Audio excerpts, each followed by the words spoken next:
Okay. Okay. Well, hello everybody. Welcome to the stream of Elijah Manley's qualification address for his run for the state house, for state house representative representing District 94. Elijah is going to be coming on in about 30 minutes to give his address. But first of all, we wanted a chance to introduce our communications team, and we want to bring on a couple of guests later on that can speak to Elijah's experience and why he should be representing District 94 in the State House in Tallahassee. So I'll introduce myself first. My name is Michael Shelfer. I am the Communications Director for the Elijah Manley campaign. I grew up actually in Coral Springs, Florida, and I attended Florida State, getting my bachelor's and master's in media communication studies.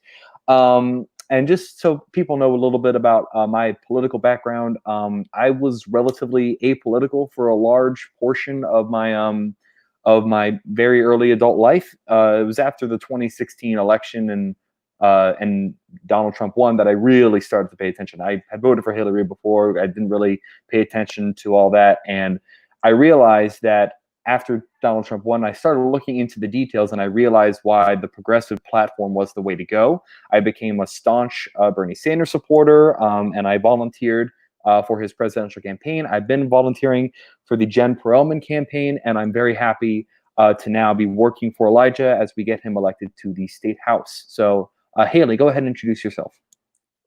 Hi, everybody. I'm Haley Margolis. I'm the Strategic Communications Coordinator for Elijah Manley's campaign.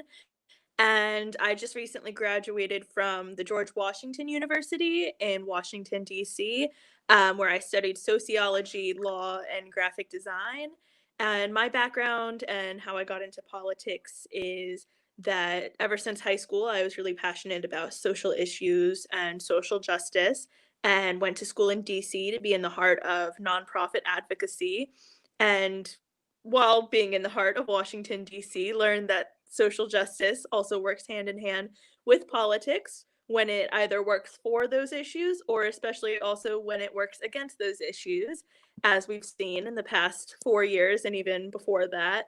And I want to join campaigns like Elijah Manley's and support other progressive candidates who want to intersect social justice and politics very intentionally and pursue progressive campaigns, which is why I'm here to support the communications and spread the word about why Elijah is an amazing candidate. Thank you so much, Haley. And like I said, we are going to be bringing on a couple guests here in a few minutes to speak about Elijah as a state representative. But before we do that, I wanted our audience to get a chance to understand how Haley and I, how we've gotten to know Elijah. We haven't been working for him for a terribly long time, but in the time that we have, I think we've both gotten to know him fairly well. And we think that he would be not just a terrific politician, but is a terrific person. So I guess Haley, can you speak to what it is that you truly like about Elijah, whether it be personally or politically? Sure, yeah. So, what I really love about Elijah and working for him and his campaign is that he embodies the radical and bold progressive change that I want to see in politics as a whole. And I see that both in just how he is as a person and his values and his beliefs, as well as the policies that he wants to enforce. He's not afraid to take a bold stance on issues and pursue justice that's intersectional and across a lot of issue areas. And he's not afraid to challenge the status quo and the system that's in place. And I think that that's really important in the next wave of politicians, even at the local level. So, Mhm. yeah, I've seen Absolutely. that in, yeah. No, absolutely. I agree with all that. And I think we have our next guest coming on here in a minute. The only thing I want to speak to Elijah personally, like I said, I haven't worked with him very long, but I've been part of his staff and I've kept a relatively close contact with him. We recently drove to Tallahassee together to submit qualifying paperwork to make sure he officially got on the ballot. And it was just myself and Elijah. And let me tell you something. Car rides like that, if I'm sure many, if not all of you, are aware of how long that ride is. But in case you are not aware, it is a 7-hour drive, required at least one gas stop, and then of course another stop for food. And when you drive for that long, it can get pretty annoying. But let me tell you something. Elijah beyond being an incredibly interesting person to talk to, he has so many ideas that people don't even take the time to think of. And when you hear the ideas, you think, wait, why haven't we thought about this? Why haven't I thought about this myself? It's such a common sense idea, but it feels so radical because we haven't done it before. We haven't tried anything like it before. So I've talked with him for hours at a time, and it never gets boring to listen to him talk about what we think we should be doing in our district, in our state, and especially in our country. So I personally have a lot of respect for Elijah. Also, full disclosure, this is my first time working on a political campaign, and I couldn't be honored to work with someone, especially given the fact that I feel it. He's technically my boss, but considering the fact that he's 21 and I'm 23, I feel like I'm working with him rather than for him, even though I'm definitely doing both. So yeah, it's just a complete honor to work with Elijah, and I couldn't be happier that we're doing that. So our first guest should be coming on in a minute. I'll give a brief introduction of her before eventually she joins. Her name is Kathleen Bonzik. I believe she's ready, so she'll be coming on in a minute. She is associated with the Workplace Violence Prevention Institute, and she does a lot of work dissecting what goes on with school shootings and the works like that. So I think in a minute, I think Elijah. Here we go. Kathleen, can you hear us? Hey, Michael, how are you? Hi, Kathleen. I'm doing well. How are you? Oh, doing really well. I must say, backstage, I really enjoyed listening to Haley and yourself speaking. So thank you very much for having me on this evening. Of course. And I guess Kathleen and Haley, this is the first time the two of you are meeting, correct? Yes. All Yes. right. I've heard a lot about Haley. Yes. Yeah, well, we're very happy to have you with us, Kathleen. So, I guess we don't really have any structure specific for how we wanted to talk about you and what you do and working with Elijah. So, I guess go ahead and introduce yourself and how you came to get to know Elijah. Okay. Well, my name's Kathleen Bonzik, and I am an attorney and the founder of the Workplace Violence Prevention Institute, which is a Florida not-for-profit organization. And I've been practicing law for about 15 years. I'm licensed in Florida and New Jersey. And I started out in the human resources field where you're dealing with labor relations, employee relations, and was always interested in how to mitigate the risk of any sort of violence, whether it's bullying, the words, whether it then became cyberbullying, the pushing, the shoving, and all the way up to occupational homicide, which is the fourth leading cause of occupational death in this country. So I'm going to say in 2015, I founded the WVPI. And what we look at is preventative, not after the fact. We have no interest in going in after the fact and treating, active shooter training, or, what type of doors should you have? Should you have windows? We're all about the looking at the signs that are repeated over and over and over again. People don't just snap. That's a misnomer. There are, just after the fact, when you re-engineer reverse backwards, you start to see that the patterns are there. And then a couple of years ago, well, prior to, I should say, for the past 20 years, I've been very, very interested in school violence prevention for a couple of reasons. Number one, schools are workplaces for our teachers and our nation's support staff, cooks, bus drivers. They're all at work when you see them at school. Secondly, children are our future. This is where they're being trained to take over this world that, Michael, we talked the other night. I'm not very proud of what our generation is handing over to you.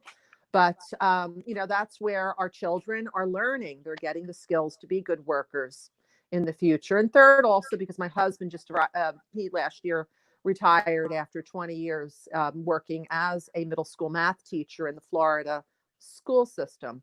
So, after Parkland happened, actually before then, our paths crossed, mine and Elijah. I became very interested in his message because it was all about prevention. It was all about the signs. What can we do to mitigate this risk of this growing tragedy? And I met him for the first time. We were communicating probably about a year. I met him when he was running for school board. And I was in South Florida, and I very, very enthusiastically, on behalf of my organization, we backed him. We went to a few meetings. We became very close after the fact, very, very disappointed that he did not win the Broward School, although what he did was monumental. I mean, he got like almost 50,000 votes. That was unheard of for such a young person running the first time. A lot of respect for him, his message. He became very, very active with my not-for-profit. He's spoken at many, many of our events. Very, very interesting just how he grew up on his own and it achieved so much in such a short life with really no help. I mean, he did it with a single mom working very hard. He went to school with we called him domestic terrorist, the Parkland shooter. He went to school with him and got to know him when he was a domestic terrorist in training, if you will. So from a research perspective, I was very interested in learning about Elijah's experiences, but also, as I said, he's traveled with me. We've traveled together to Colorado, where it's been a hub of these incredible, devastating school shootings, where there's a lot of copycats, and it started with Columbine in 1999. There's been a few others out there. So he traveled out there with me. I met him out in Colorado. We met with several of the families out there who've lost children in school shootings. We've met teachers who were wounded, met family members of teachers who were killed in school shootings. They were all impressed with Elijah. Elijah and I and our group spent the better part of the day with the principal of Columbine High School, who was Frank DeAngelis, who was so impressed with Elijah's message. We also have traveled to Santa Fe, Texas, which is where the second worst school shooting of 2018 happened, shortly after Parkland. And the people there were very impressed with him. They love him. He came out, he spoke, he met, and we went out. And it's all about what can we learn from the past to prevent, from an economic perspective. Workplace violence costs American businesses billions of dollars, somewhere anywhere from 4 to 20 billion, depending on what study you're looking at. Imagine, Haley and Michael, if we would allocate that money to something else other than, cleaning up the blood, sweat, and tears of America's workers. School shootings continue to be a problem. The only reason why we haven't had any is because kids have been at home. We're anticipating that that's going to work. It's going to pick up again when everyone goes back to school this fall. And we're both on the same page. He and I are very concerned about this arming teachers. I mean, this is the most absurd thing in the world that I've ever heard of. That we need less guns in school, not more. And when you talk to people who are that are SWAT or Navy SEALs that now consult with schools to help to prevent school shootings, the first thing they say is if they go in and they see an active shooter, you got a gun in your hand, they're not going to stop to ask, are you a teacher? Are you the bad guy? They're going to shoot to kill because they're thinking that person may be the perpetrator. So there's a lot of things that needs to be done in this country to help to prevent this epidemic from continuing. And I think Elijah is the right person at the right time to bring this message, South Florida, Florida, and then throughout the United States and really globally. Well, Kathleen, thank you so much for providing your background and what you do. I guess the first question I have relating to Elijah is you briefly hinted at the idea that you feel like your generation hasn't provided, and just so everyone knows what generation you are a part of, I won't ask how old you are, but what generation? We're the boomers. You're the boomers. You're one of the boomers. boomers. Over to the Of course. Yes. Just so everyone is aware, because there's no video. But yes, so you briefly hinted at the idea that the boomers have ruined everything for now the millennials and now the Generation Z. So Elijah, of course, for those of you who don't know, Elijah is 21. And so I guess what I would ask you, Kathleen, if there was anyone that would say, Elijah, you're 21 years old. I love that you have ambition, but you know what? You're just too young. I don't think you're ready to fill this type of role. What would you say to those people? I would say from personal experience, having worked with him, having gotten to know him, having traveled with him, having him in rooms where people are 2 and 3 and 4 years older than him, and they sit, I'd encourage, sit and speak with him. Listen to his message. Also, what Elijah knows is that he doesn't know what he doesn't know. So he is not one who will think he knows it all. One thing that we do have as an older is that we have experience. And he will seek out that experience from people that he believes, and even from people who may be on the opposite side of the fence. He's a person that likes to speak and to get the information from everyone. Everyone's voice is valued. and he will take it, digest it, think about it, ask more questions, and then apply it, to his platform, to policy making, to ideas. So yes, he's very young, but this is what we need right now. We need people that in their 20s and 30s to get in there, to get involved. And right now we've gone through the most, having lived for a few decades now, the most challenging, unprecedented time in our history, from an economic perspective, from a safety perspective, from a health perspective, from all of these, everything has changed once this beginning of the year. Did you know, Michael, what pandemic meant? I mean, no one did. 2020, came in. We all had high hopes for this great year. Everything shut down in March. And now we've had this devastating event up in Minneapolis on Memorial Day, and we have people that are out there protesting. I'm hoping that people will stay involved, because we've seen this before. Michael, you had dinner with us the other night. You met my husband, and we were talking today, and he said, Kat, we've seen this before. It's the same thing with the school shootings. People come out, they put up the crosses, they pray, they march, they light the candles, and then they go home and they forget about it until the next one happens. Yeah. And that's why we're seeing a repeat. We're Indeed. seeing the cycle repeated. So I'm hopeful that people that are out there right now, concerned about what's going on in our country, stay involved. Obviously not through violence. That never does anything, right. But beget more violence. But to be out there, to be concerned, to number one, to vote. The election that Elijah was in for school board, only about 20% of the people in Parkland came out and voted. That's all they did, that year. And that was just a couple of months after the most horrific event, mass murder in Parkland. They didn't come out and vote. 80% of the people didn't bother. And yet we had the kids all over the country going into other cities and saying, registering them for voting. We need people involved, not just now because it's in the media, but going on. And that's Elijah's message. I mean, he continues to advocate, to talk. He goes out, he meets people, he travels all the time. Yeah, I second all of that. And if there's any evidence of the idea that we're not tiring out, the Black Lives Matter protests are not slowing down. They're just getting bigger. And if anything, they're getting more peaceful. I think as time has gone by, you initially had the Minneapolis riots be riots.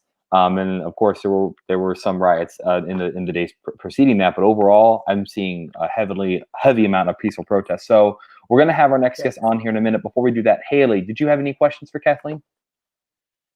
Yeah, sure. I mean, first of all, Kathleen, thank you so much for joining us. It's inspiring to hear your story and your passion about these issues.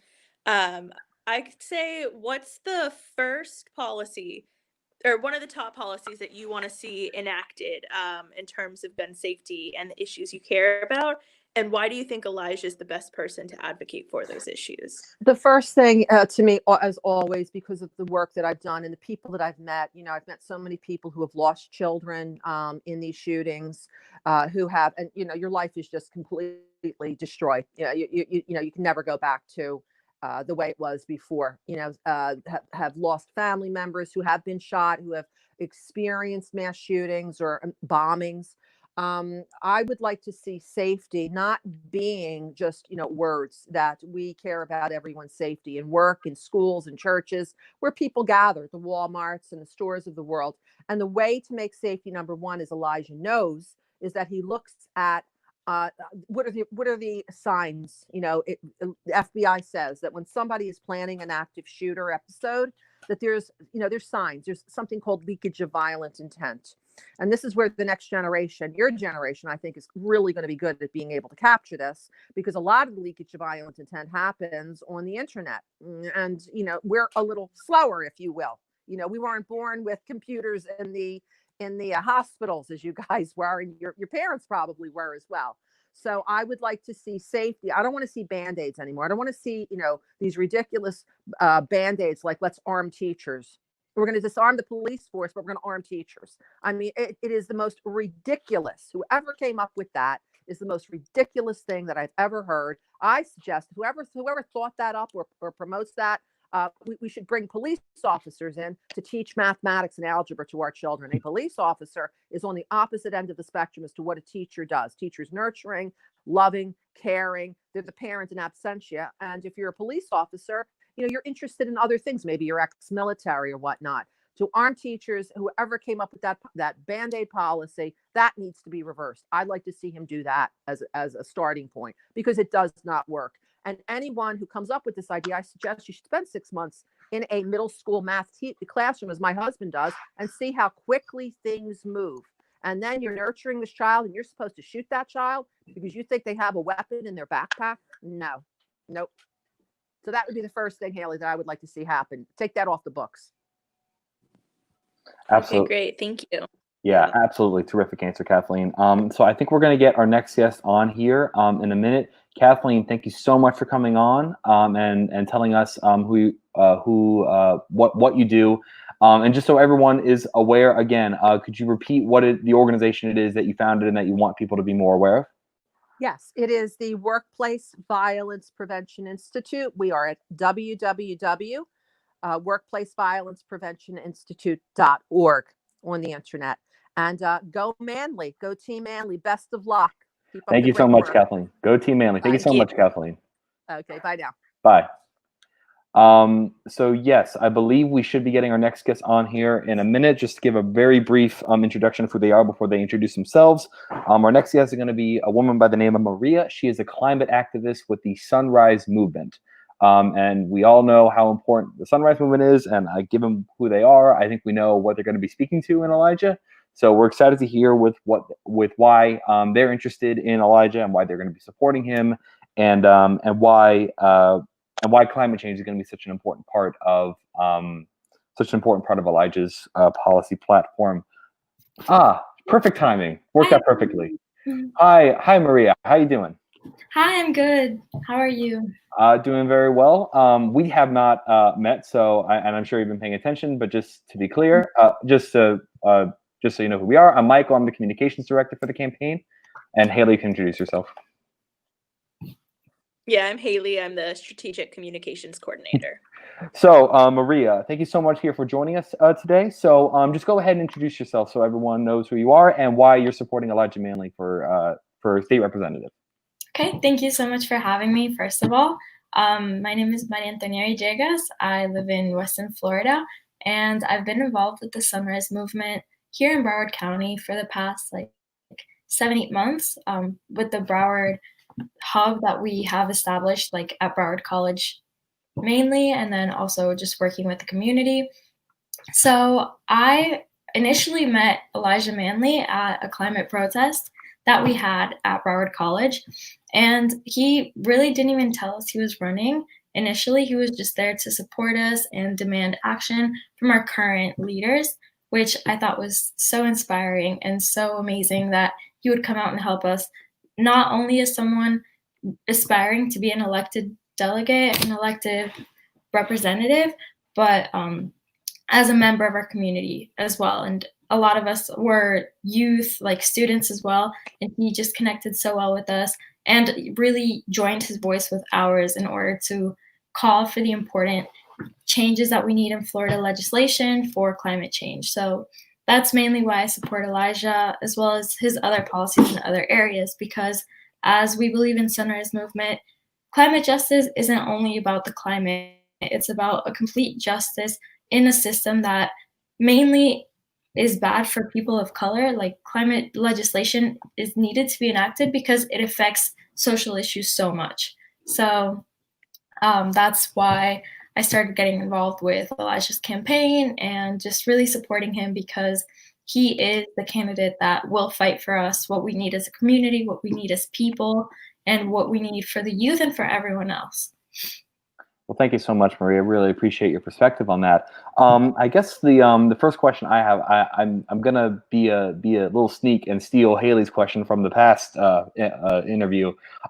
So, what is one specific policy related to climate that you would like to see enacted at the state level in Tallahassee that you have not seen done yet, and why do you think Elijah is going to be the representative best able to carry that legislation going forward?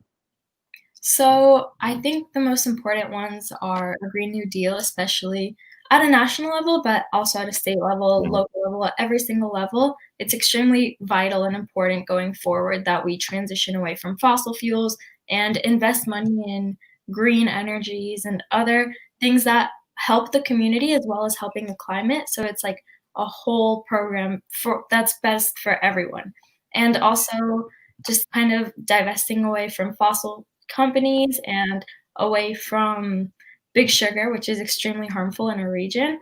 And Elijah, ever since I've met him, he's been extremely adamant about pushing this type of legislation and going away from big sugar that so many can't actually take money from here in Florida. Elijah has been one of their most vocal critics here in our region, and that is why I support him the most. And I think that Elijah Manley is the only candidate right now at our district level that can really help push this legislation, because he's the only one that's been dedicated and committed towards funding projects like the Green New Deal and going away from dirty money. Okay. Haley, do you have any questions for Maria? I think Haley? I think she might have froze. All right. Oh, there she is.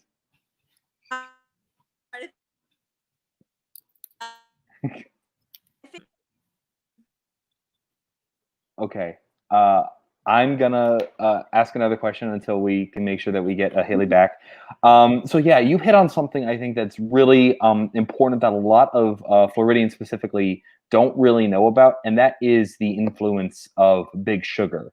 That's not a topic that's often discussed. It's not really a thing in the national media, but it is definitely prevalent in the state media from what I've learned with, oh, Haley went away. Hopefully she'll be back. But it's definitely something that happens, that's going on within our state, as Elijah has made me painfully aware of. And I don't think a lot of people, especially in Florida, are aware of big sugar's influence. So can you speak to the influence that big sugar has and why Elijah's best suited to take that on? Yeah, so big sugar is a very prominent polluter here in our region, especially in things with our water. They cause a lot of damage to our natural ecosystems, especially in the Everglades and Lake Okeechobee. And this can affect millions and millions of lives because, of course, the Everglades and Lake Okeechobee are very prominent ecosystems in South Florida that have huge effects on the welfare and well-being of not only our communities, but also surrounding communities. So big sugar is something that's completely dangerous for all of us. And a lot of candidates here seem to take money from them, don't call them out, and kind of just ignore the effects that big sugar has had on our ecosystems and our communities. And Elijah Manley is the only candidate I've ever seen that speaks up vocally against big sugar and makes direct promises to tackle big sugar. I know on Earth Day we had an event where we had a live stream, and Elijah Manley talked extensively about tackling big sugar here in our region because of the horrible effects that it has had on climate here, and then the social effects it's had because of the snowball effect on our water systems and our ecosystems. Absolutely. Thank you so much for the perspective on that. It's something that is not talked about a lot. Haley, welcome back. Sorry that you dropped out there for a minute. But Haley, do you have any questions for Maria before we move on to our main event? Yeah, sure. One quick question. Sorry, my Wi-Fi went out. You mentioned before the importance of climate justice and talking about the way it intersects with other social issues. Can you talk quickly about how that specifically impacts communities in Florida when it comes to climate justice and how that intersects with other issues? Yeah, of course. So here in South Florida, we see a lot of things like sea levels rising and also things that come from that, such as the flooding of certain areas. And those things seem to have more pronounced effects in marginalized communities like poor communities, communities of color, communities of immigrants. And it's something that is a pattern that's reflected all around the world, but here in South Florida, especially because of the huge differences between certain areas, like more rich areas, richer zip codes, and more poor communities, you see that people that have more resources, more rich areas, have a lot more resources to combat the effects or even just leave, whereas our communities of color and poor marginalized communities are hit the hardest because they are denied certain resources that other zip codes may have.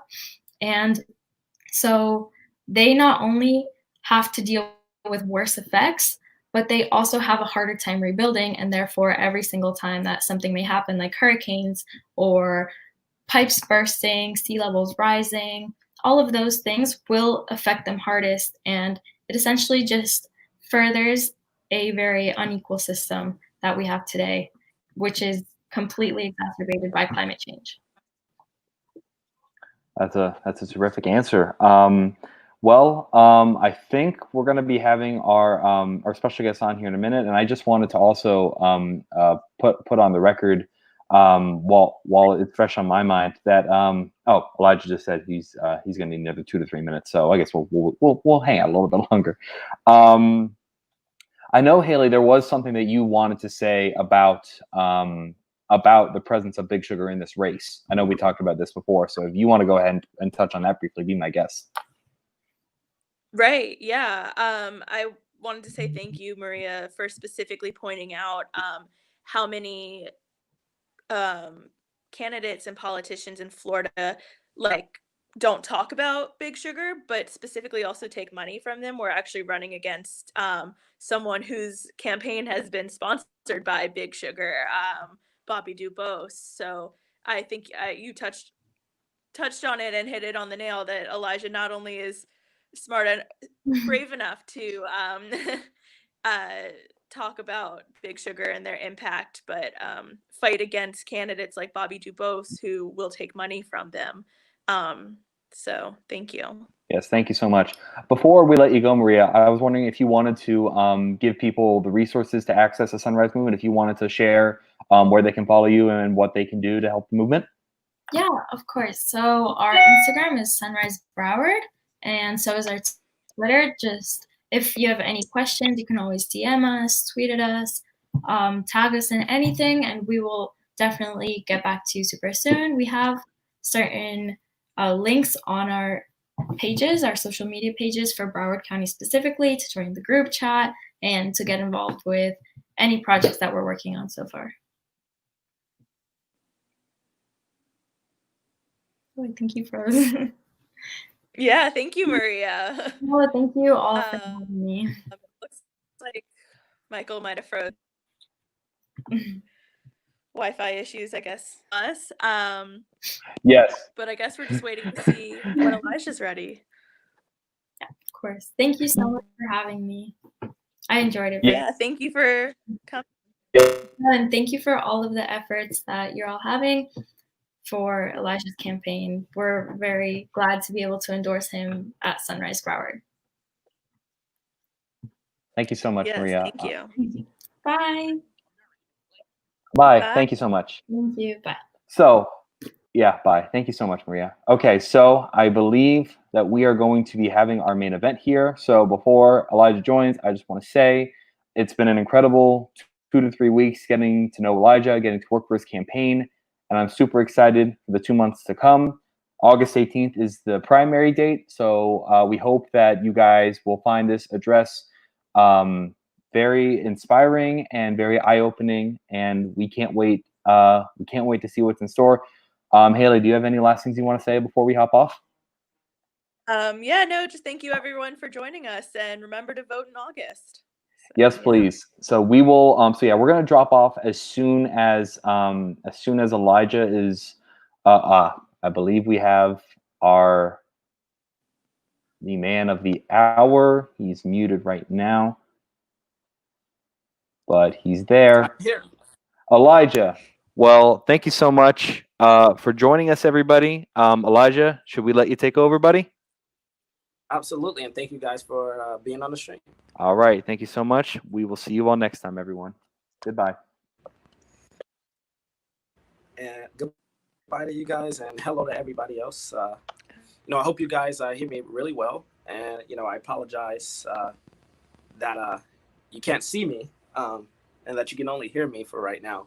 I might let you see me, but I just want to start by saying, just saying thank you to all of our guests, to everybody who came on today, who spoke about why they're supporting me and why they feel I'm the best candidate. I really want you guys to mark down this date on your calendars, August 18th. 2020.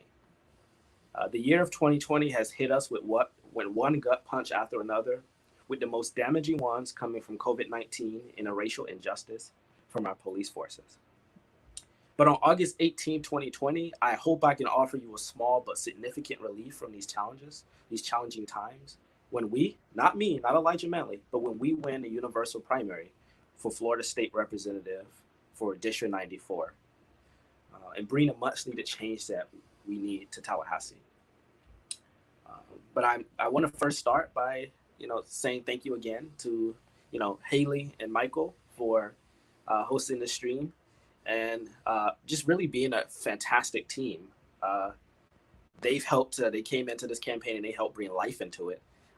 Everything went down the drain with COVID-19, but they came into the campaign, they really brought life into something that really was struggling. And I want to say thank you to them for coming on, and we have so many more people joining the campaign, but thanks to them and their leadership on the team. I want to say thank you to Kathleen Bonzit, my friend, for coming on and talking on this stream as well, for just being someone who works really, really hard at keeping our families safe, at keeping our schools and workplaces safe, someone who is so passionate about what she believes, really passionate about fighting to keep people safe and ending these tragedies and this travesty of school shootings and school violence. There's not enough things in the world to give her and her family for everything they do in this fight. And also a big thanks to Maria Antonia Villegas, who is an extraordinary activist with Sunrise Movement, who has been fighting the good fight to tackle climate change, to tackle sea level rise, to tackle the influence of big sugar, but to really put the issues to the forefront that are facing people of color and communities of color. So I just wanted to give a big thank you to all of those individuals for coming onto this stream. This past week, I drove north to Tallahassee to submit qualifying paperwork for the ballot. And on the same day, it was confirmed. So now I officially want to announce that I have qualified to run for state representative for District 94. And come August 18th, whether or not you vote for me, my name will be on your ballot. Across the country, we're seeing a complete shift of what is possible in American politics, with issues like universal health care and the decriminalization of marijuana coming into mainstream discussion in these past 5 years. This shift, this really progressive shift, has served as a signal that America is ready for boldly progressive leadership, driven by ideals that are fueled by common sense. I'm ready to be the symbol of that new wave of leadership for both my district and for the state of Florida. But I want to start by talking a little bit, there are many of you who probably don't know my story, and I want to give you my story. My District 94 is my home. I was born and raised in Fort Lauderdale by a single mother in a household of 7. I grew up on Section 8 housing, food stamps, and Medicaid. I didn't grow up with a silver spoon in my mouth. I didn't grow up with wealthy parents. I didn't grow up in a big house. I didn't go to a private school. I grew up like so many other people in this district, with not a lot of clothes to wear, not a lot of food, just a very, very humble life. I started working in landscaping at the age of 12 to help my family make ends meet. And throughout my life, on many occasions, I survived and lived through homelessness. Some days we would, shower at the beach before school, and hopefully no one would know. Before the light came up in the morning, I'd shower at the beach. And I just got to understand and see firsthand poverty in a way that so many people in this country get to see, but in so many ways, a lot of politicians don't understand. But fortunately enough, I made it through it, and I graduated from Fort Lauderdale High School in 2017. I'm a flying L, and I'm currently studying history and public health at Broward College. And in my brief political career, I've worked at the United Nations Youth Assembly as a delegate, helped organize with the Black Lives Matter Alliance to fight for police justice after losing a family member of my own to police shooting. And I ran for office, a seat on the school board at the young age of 19 years old, receiving 43,000 votes and becoming the youngest person to ever run for office in the state of Florida. But even with all those honors and those accolades and all of those things I can put on my resume, the most significant moment of my life came when I was a 5-year-old boy. when my kindergarten teacher told me that by the time I was 21 years old, the age I am right now, I would be dead or in jail. This was my first moment of encountering racism. This was my first moment of understanding the color of my skin, to understand that I was different, to understand that I was not the same as everyone else. That was the first moment in my life. And I lived and I walked through elementary and middle and high school believing that I did not have a place in society, believing that I'd be dead or in jail by the time I'm 21 years old. As a Black, gay, and non-binary person, I hope that when I win this election, all the children of this district who face discrimination can overcome their struggles and start to believe that they can make a difference in their communities. I know I felt that way when Barack Obama was elected president. And hopefully you can too when I'm elected. I was a 9-year-old boy in 2008 when Barack Obama was elected. And although my politics is a little bit different than his, I was extremely inspired as a 9-year-old boy at that time to wake up in the middle of the night to screaming and yelling and partying, only to walk out in my own living room and look on the TV and see someone who looked like me on the television giving a victory speech to become the president of the United States. And that was the day I began to understand the power I had as a person. That was the day I began to understand the power of this country, the promise that this country can give you, the promise of America in this country. But I grew up and I continued to fight for what I believe in. But I don't deserve your support in this race because of who I am, because of the color of my skin or anything. You deserve my support based on what I stand for and what I would do for you as your public servant. While Obama's presidency left much to be desired, he recently wrote an article about the recent Black Lives Matter protests that resonated with me. And I couldn't help but agree with one specific sentence from it.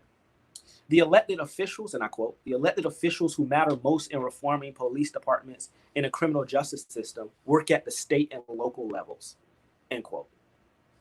Criminal justice reform has always been a key element of my platform, but the past 2 weeks has pushed this issue to the forefront of my agenda.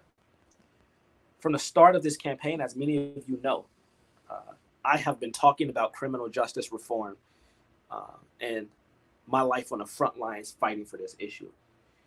And that's why I'm proud to support policies like reforming mandatory minimum sentencing, decriminalizing marijuana, abolishing private prisons, ending cash bail, and reforming the conditions of our prisons, our state prisons and jails. But the recent deaths of Breonna Taylor and George Floyd and many others at the hands of a brutal and racist police system have made it possible to ask for even more significant reforms to our criminal justice system. Things like divesting from the police and investing in our communities, investing in our education system, investing in affordable housing, moving funding away from a brutally oppressive police system towards the community and the needs of the community.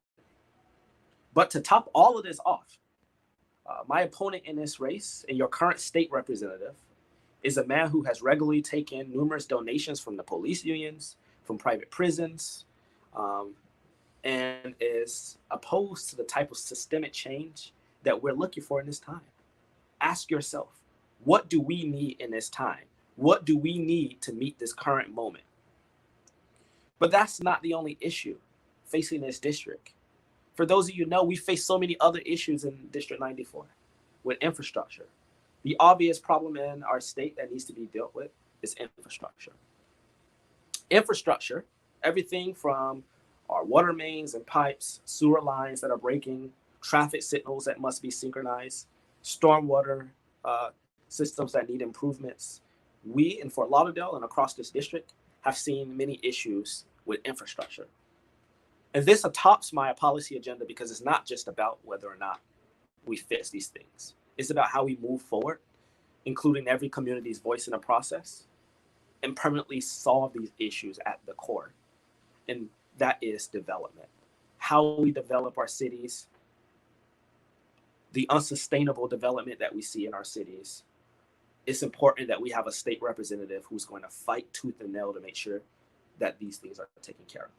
But there's so many other things that I fight for in this district. But I want to take the time to talk about healthcare. And I'm going to turn my video on for you all to see me here. I didn't realize I had it off for so long. But I want to talk about healthcare for a moment. And I want to talk about healthcare because healthcare is not just an important issue to this district, but it's a very, very important issue facing the state in this country right now. As we know, there are millions of people, over 86 million people, who are uninsured or underinsured in this country. Millions of people in the state of Florida who either don't have health insurance or who cannot afford their private health insurance plans or who cannot afford their prescription drugs in this state right now. And the big thing about this issue, healthcare, to me, is just how personal it gets. I've sat in living rooms with parents and family members in this district who don't have healthcare. I've listened to moms cry because they can't afford their prescription drugs, whether that was in my own family or people in this district. I've listened to children who can't afford who parents can't afford to get them an EpiPen. I've listened to seniors in our state, in this district right now, who can't afford to go get a prescription refill at CVS or Walgreens or from their pharmacy because they just don't have the money. So what do we do about this? Well, I have plans to deal with that. And part of that is making sure the fight to expand Medicaid is a winning fight. I don't just say this as someone who was on Medicaid up until this year, who lived my entire life on Medicaid, never having to really come out of my pocket until this year for healthcare. But I have to say, expanding Medicaid is the biggest issue facing this state right now in terms of healthcare. Hundreds of thousands of people in our state right now in the state of Florida can't afford to go see a doctor, can't afford to get the best and highest quality healthcare because they can't afford it, or because Republicans in the state of Florida just refuse to expand Medicaid. Absolute refusal to expand Medicaid in the state of Florida. So I will fight as your state representative to expand Medicaid in the state of Florida, to include dental care, to include vision, to include hearing aids, to include mental health, physical care, and a bigger emphasis on preventative care rather than reactionary healthcare that waits until someone gets sick and goes to the doctor, but healthcare that really helps people in the long run. I put an emphasis on dental care because even with the private insurance plans that we see in the state, so many people just can't afford to go to the dentist. And the best thing we can do is by expanding Medicaid to include this. So drop in the comments and tell me what some of your ideas to deal with healthcare. I want to hear what you have to say. But dealing with healthcare and dealing with all of the disparities that are facing our state doesn't just end with at Medicaid, but expanding Medicaid in the state of Florida. I take it even further. While I support a Medicare for all system on a nationwide level, here are some of the specific policy proposals I want to fight for in the legislature. You can count on me to do this. In my first legislative session, or my first term, I will introduce legislation to establish community health clinics in every single zip code in the state of Florida. We've never heard this be talked about before by any candidate running for any office in the state. I guess I'm the first person to do this. I'm also the first person to talk about many things in the state. But here's why this issue is so important to me. It's so important that we ensure that everyone has access to go see a doctor and go to the hospital or go get health attention.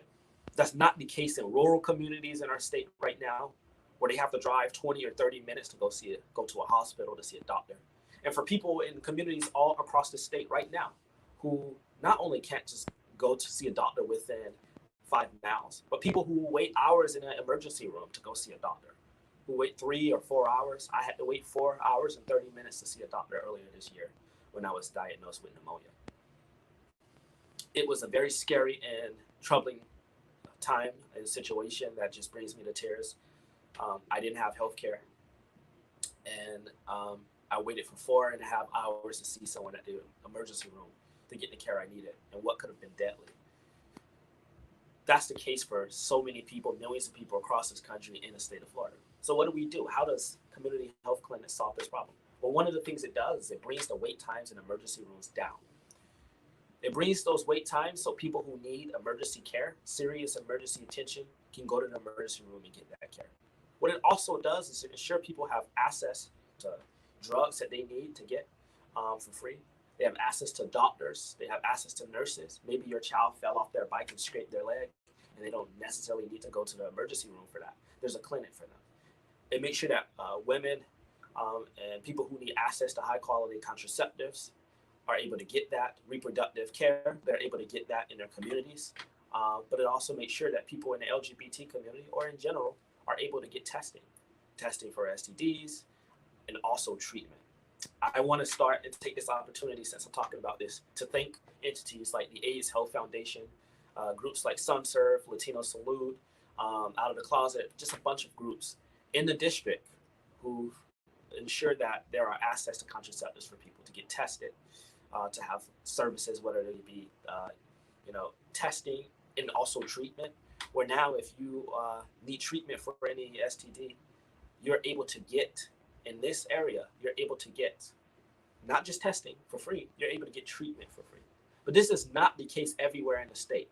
This is another argument for why we need not just community health clinics, but we need to establish an office of HIV and AIDS research and advocacy in the state of Florida, along with funding.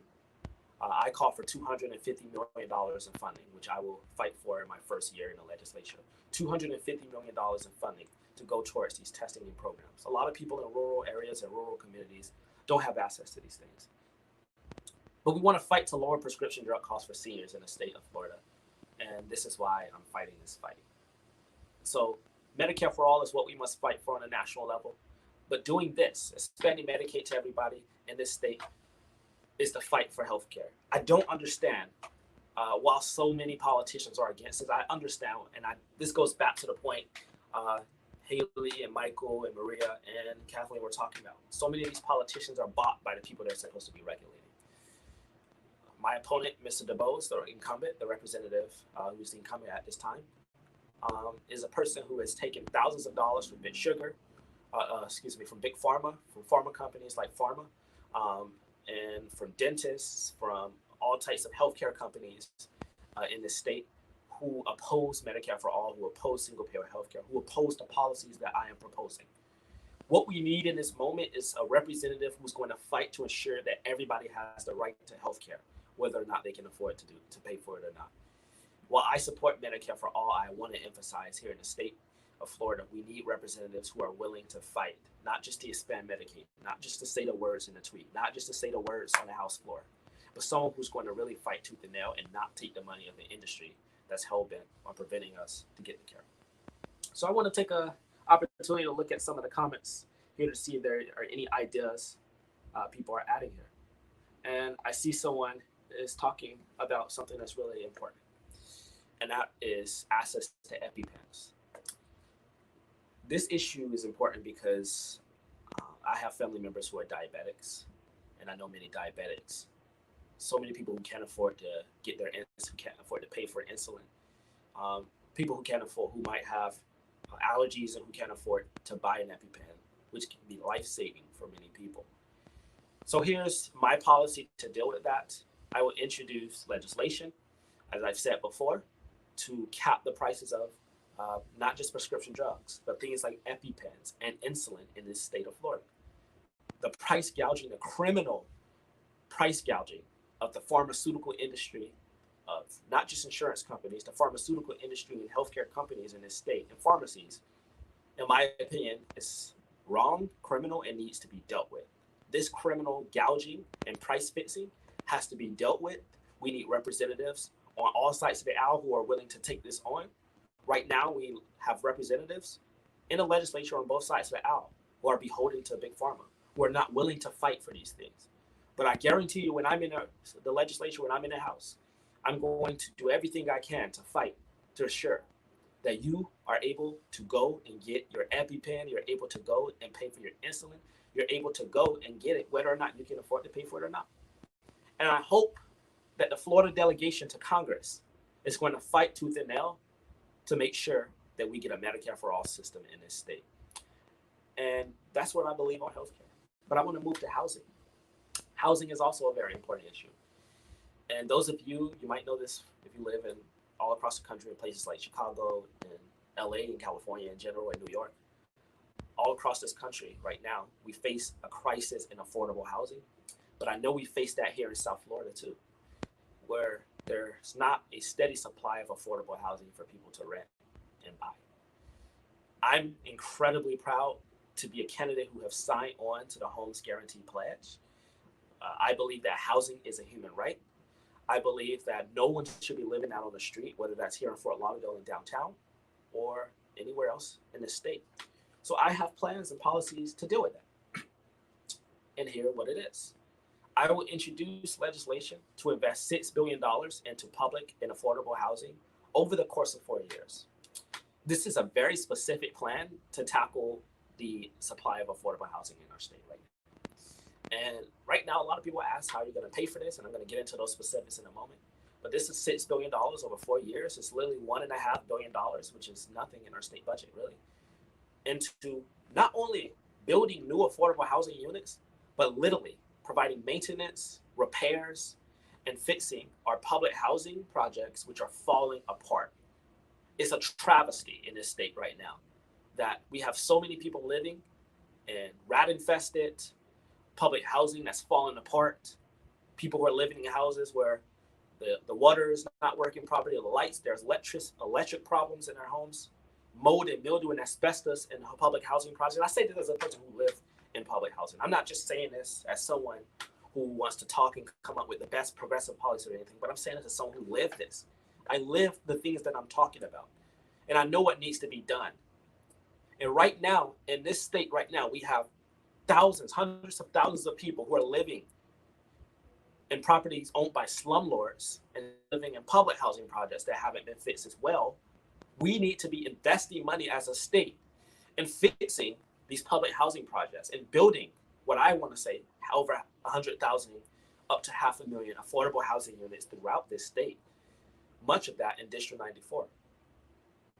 It's important in a time where slumlords are raising rents at alarming rates. It's important in a time like what we're seeing with coronavirus and this pandemic, where so many people are being evicted from their homes, so many people are being kicked out of their homes.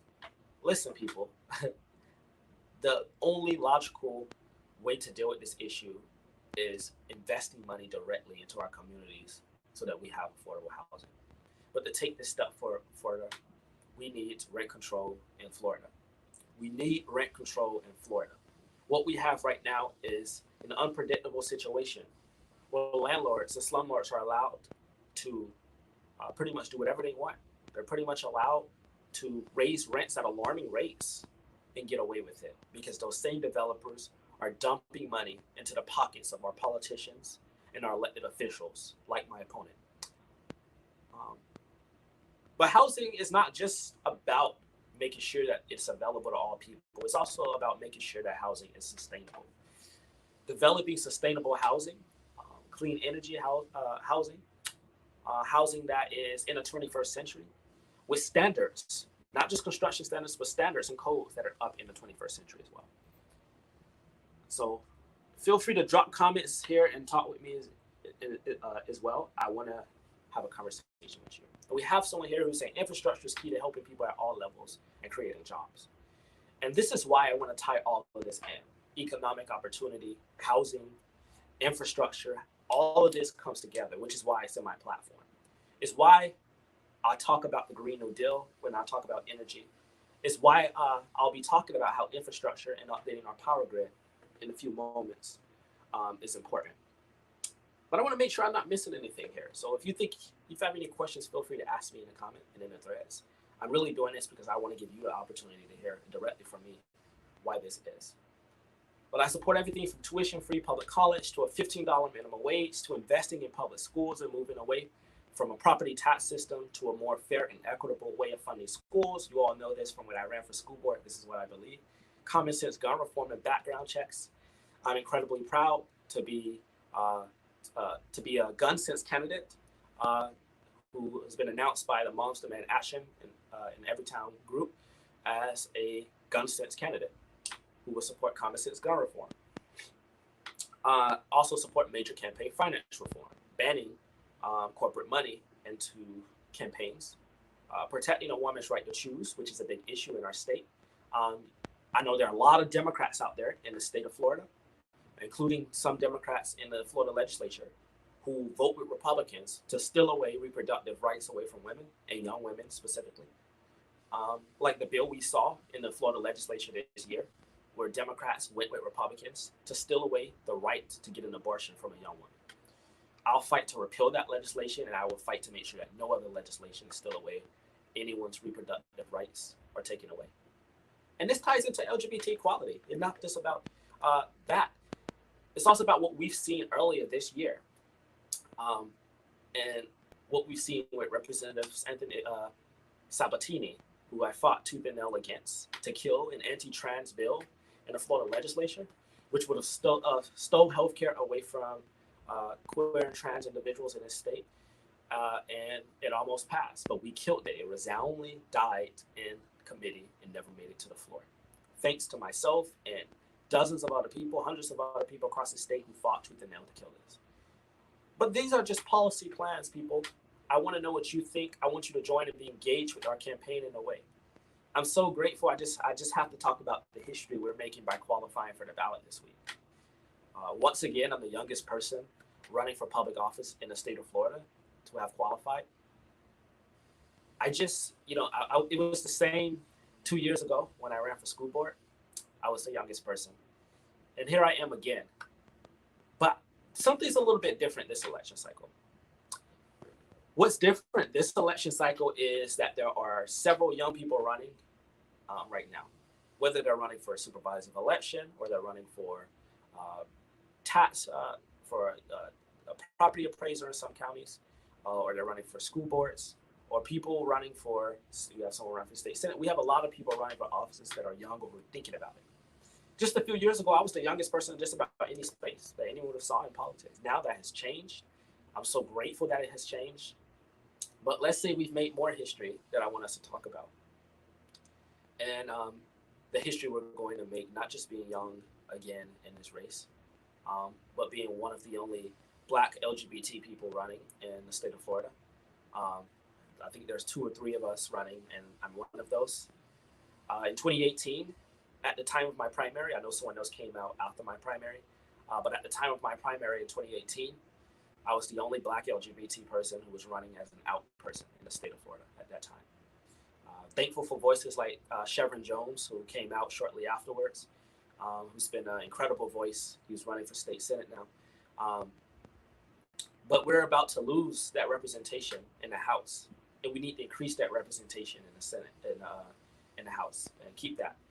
And I want to talk about this because in our state, and it just hurts me a lot, we've seen just a few weeks ago, or just a couple of days ago actually, Tony McDade, a Black queer man, a Black trans person in the state, be killed by police. And it really isn't making the news the way it should. And that really hurts me as someone who came out not long ago with he, they pronouns. I don't know where to start and how to talk about this because it's just so much anger that's just built up into me about everything I'm seeing right now, from Lockmore Arbery to Breonna Taylor to George Floyd to so many others this year that we've seen be gunned down by police or people who've been killed by vigilante groups or individuals out there that wish harm amongst us. We don't have the representation that we need to talk about the issues affecting the Black LGBT community. And I'm going to be, if elected, representing the city that has the largest LGBT population per capita in the country, well, it matters, which has never had an LGBT representative. But I don't just, I say this, and I'm not saying this to hurt anyone's feelings, but we don't have the representation that we need. And by being on the ballot, we're making history by doing this. And if we win, we'll make that history again. And be the first time someone who is genderqueer is elected to the Florida Legislature.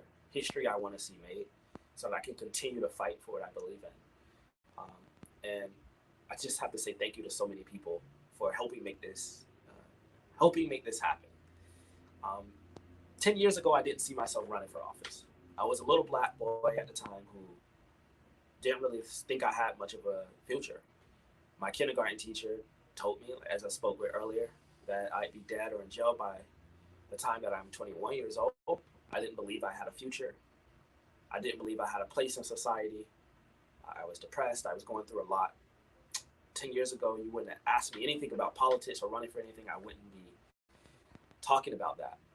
But I kept fighting. I kept striving to try to change things. And it was met with resistance from a lot of people. A lot of people fought tooth and nail against me, and they still do, to shut me down, to try to silence me. But I kept speaking up, and I kept saying, I'm not looking for anybody's permission. I kept speaking up, and I kept saying, I'm not looking for anyone to tell me where my place is, whether it's in politics or it's in activism or if it's in the community or if it's anywhere. I'm not asking for permission. I'm asking for you to believe in me, to give me the chance and opportunity to represent you and to serve you. Hopefully I'll have that opportunity to do that this year. But it's been a long ride, people. It's been a long, long ride, a long journey. And there have been a lot of silent battles that I've been fighting in my life that a lot of people don't know about in the public, that a lot of people don't see tweets about, that a lot of people don't know about. A lot of battles that I fought by myself on my own. Everything from homelessness to sexual assault. I've seen these things firsthand, and I understand there is a lot that needs to happen to change this. Homelessness is one of the biggest issues to me. And it is because in my teen years, for some time, for a few periods in my adolescence, we were homeless. And we lived everything from a car to a storage facility at once to couch surfing. I was that black queer child who was homeless, who lived that way, who nobody knew was struggling that way, who just saw was an annoying kid who kept talking about issues, who was an annoying kid who just kept going to school board meetings talking about what was wrong with society. But nobody knew the silent struggles of having to wake up before the sun came out, before school, to go to the beach, to shower at the little beach shower, to dry off, hopefully not a lot of sand get in there, and just hope you go to school every day before the sun rose. Hopefully nobody would know that we were homeless, and hopefully nobody would know that I had took a shower at the beach that day, that morning. To having to survive and deal with sexual assault, and then being diagnosed with PTSD, a struggle I fought through in the last 2 to 3 years. Some of that I still deal with, unfortunately. But it's been a really, really long, long journey, people. A long journey to this point. And it's given me a lot of perspective that I'm going to use when I'm in a state house representing you. Because you'll get a lot of people who will tell you, I don't have a lot of life experience. That's one of the things, and some of you probably have heard that. He doesn't have life experience. He doesn't have money. He doesn't have work experience.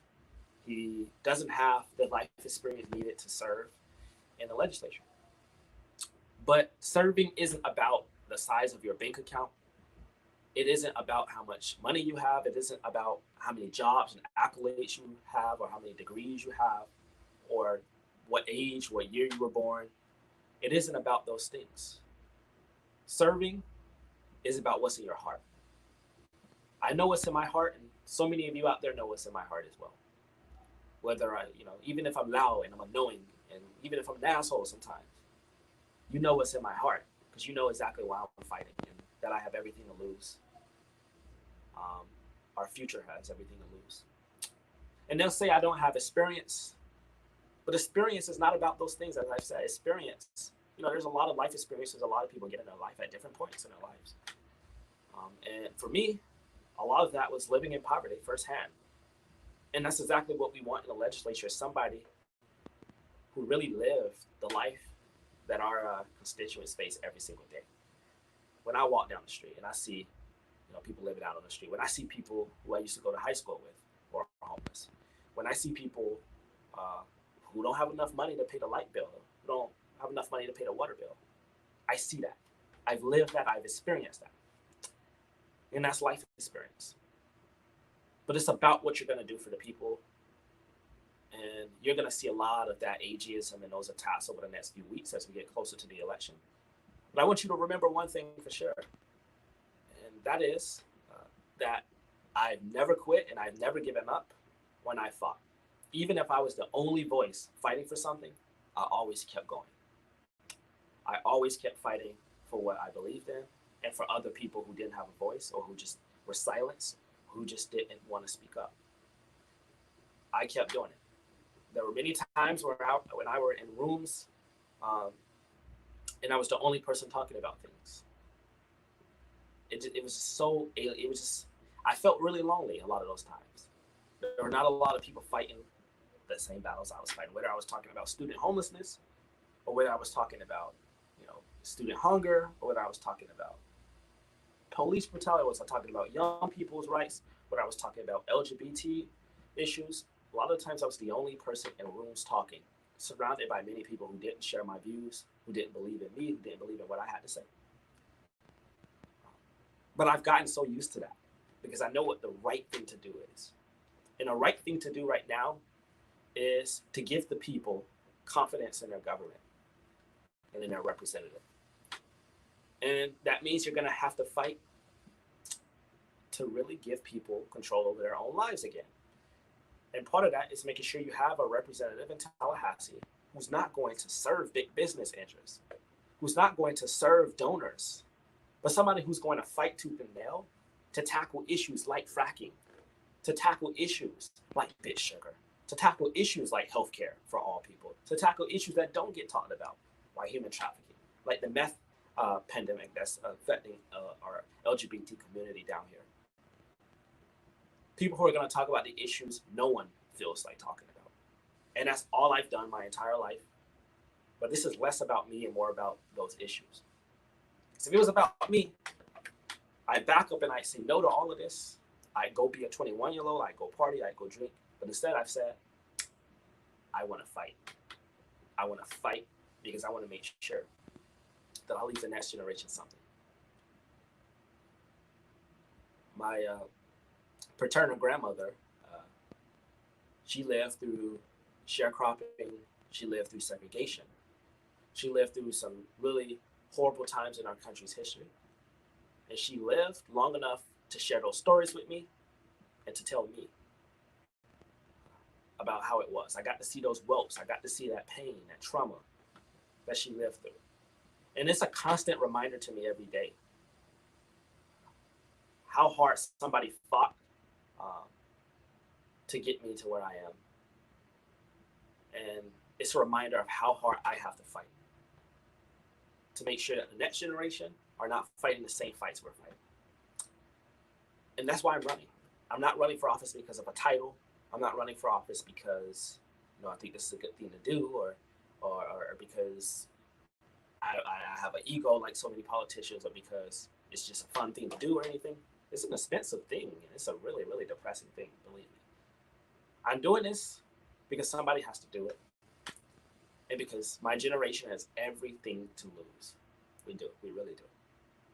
Not just with climate change, with housing, with fascism really creeping up on our steps.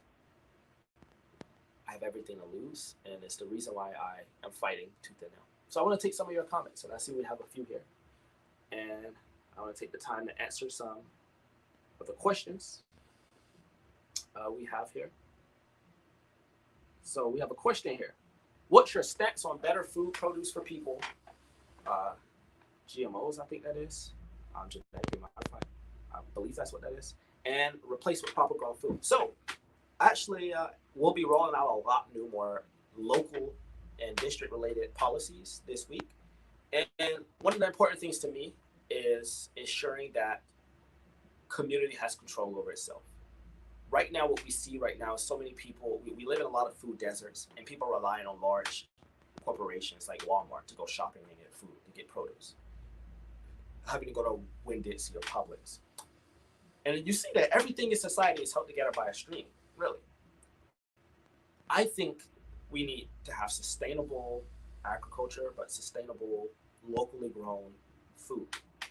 And part of doing that is making sure that we have things like community gardens, worker co-ops, and so many different things Because what would happen if, something happened and Walmart just didn't exist anymore or something, or these corporations? A lot of people wouldn't have access to food, especially people in rural communities, and a lot of people in urban areas especially.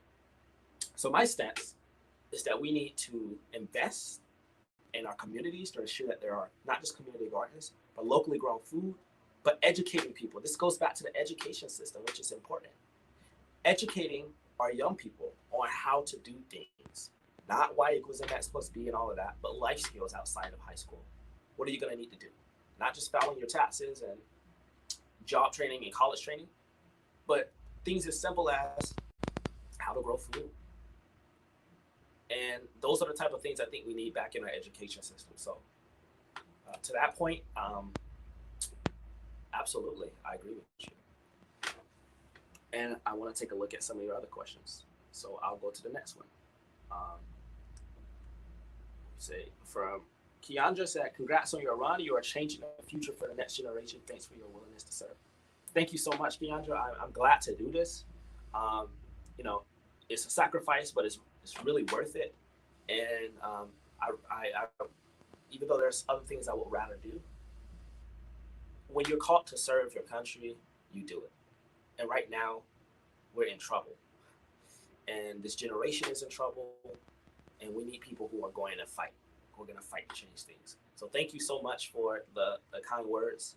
We're going to keep fighting like tooth and nail till we change every single thing in this country. Let's see what else we got here.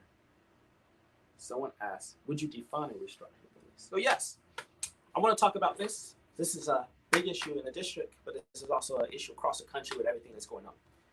I do support, at this point, divesting from the police and investing in communities. What that looks like, I'll get in more details later. I don't want to have a 30-minute conversation about just divesting from the police.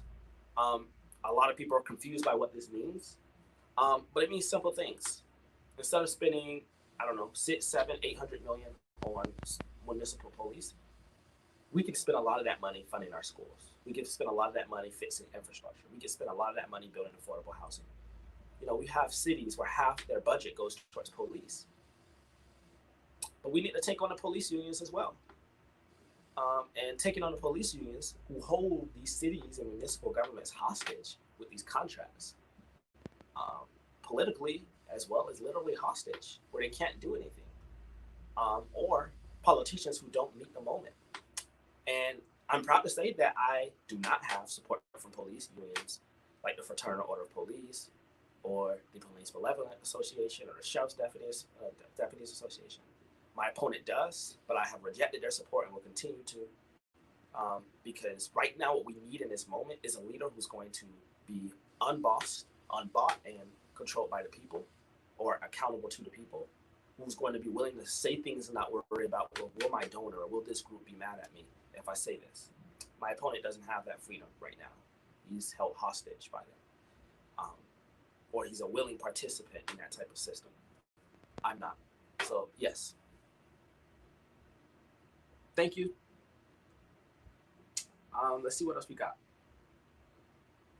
We have a lot of shared life experience. I hope you win. Keep fighting. Enjoy your talk. Thank you so much, my friend. And thank you all for tuning in to this address. I wanted to keep it as, what's the word I can use here? I wanted to keep it as informal as possible. We did have some remarks prepared, but I want to keep it informal, but I also wanted to share what my vision was. And if you have any questions, please feel free to, you can comment now, but you can also message me at any time. Many of you have my phone number out there, my personal cell. You know how to reach me. You can reach me, the campaign, through our website as well, but we're going to need your help, people. Ballots go out in less than a month, vote by mail ballots. And we're going to need a big operation here to win this election. And what we need is the resources to make that happen. You can't win an election without money. It's the unfortunate part of the American political system is in order to win an election, you need money. They cost a lot. So I do ask everyone to make a contribution to the campaign. Contributions are being matched at $100. Contribute, help us out in any way you can. We're going to need it. Thank you for tuning in to the stream. I look forward to representing you. I will see you out on the campaign trail, but I look so forward to representing you in the state legislature fighting those fights with so much passion and energy to get it done. But also at the same time, like Kathleen and so many others said, willing to work across the aisle, willing to listen to different opinions and views, being open-minded, and developing policy that helps and serves people interests. And that's what I'll do. I've taken so much time to research these issues, to research what needs to be done. But I'll say, finally, to those people out there, because we're probably going to have a lot of Republicans and independents voting in this election as well, and to the Democrats, don't just look at my age. Don't just look at the fact that I'm 21. And don't just look at the fact that I have a nice, beautiful young face. For some of you out there. I want you to really look at my platform, really look at my message, really hear what I have to say. And listen over these next few weeks at what I have to say. I'll be reaching you, whether it's by mail or by phone, I'll be reaching you. But I want you to understand and know that it will be the greatest honor of my life to serve and represent you in the state legislature, to fight for you every single day, to really, really fight because I care. We don't see a lot of that in politics, but to really, really fight because I really, really care about this community we live in, about this district where I grew up at, about my family, about everyone else's families. But it'll be the greatest honor of my life to serve you. And if you give me that opportunity, I won't get everything right, as Kathleen said, as others said. I won't be correct on everything, but I promise you, I won't let you down. And I think everyone else knows that. Thank you so much for tuning into the stream, everybody. Visit ElijahManley.com. Let's go out. Let's win this election. We got 70 days until we're going to knock him out of the way, and we go and begin our fight to bring a better way to Tallahassee.